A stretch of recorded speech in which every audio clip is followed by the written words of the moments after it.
গোপাল মাখন চুরি করতো বলে গোপীগণ মায়ের কাছে নালিশ করতে আসতো, এটা সত্য। কিন্তু গোপীগণ কিন্তু তাদের মন প্রাণ সব তার চরণেই অর্পণ করে দিয়েছে। গোপীগণ ঘুম থেকে ওঠা এবং নিদ্রা যাওয়া পর্যন্ত যত কাজ করতো সব কিন্তু শ্রীকৃষ্ণ প্রীতির জন্য, জানো? তাই তো তারা গোপী। রাতের বেলা যদি তারা দই বসাতো তবে মনে মনে চিন্তা করতো দইটা যেন ভালো জমে, যাতে যাতে গোপালের সেবায় লাগে। সকালবেলা উঠে যখন দধি মন্থন করতো তখনও অমন করে প্রার্থনা করতো আমার আজকের মাখনটা যেন ভালো ওঠে, যাতে গোপালের সেবায় লাগে। আর এই মাখনকে আমি উঁচু শিকায় তুলে রাখবো, এটা সত্য, কিন্তু এতটুকু উঁচুতে তুলে রাখবো যাতে গোপাল অনায়াসেই সেই শিকা থেকে মাখন পাততে পারে।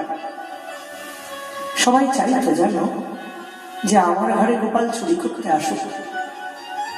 সবাই অপেক্ষা করে থাকতো কখন গোপাল আমার ঘরে চুরি করতে আসবে, আর আমি প্রাণ ভরে গোপালের অপরূপ বদনখানি দর্শন করব।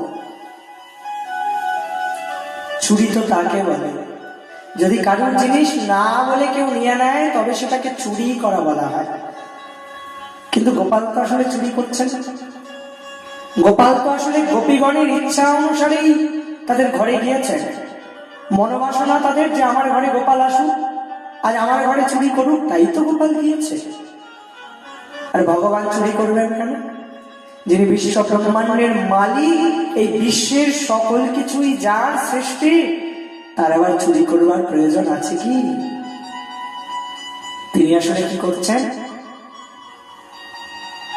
ভক্ত চিত্ত বিনোদার্থম সবিবিধ লীলা। ভগবানের লীলা করেন কেন?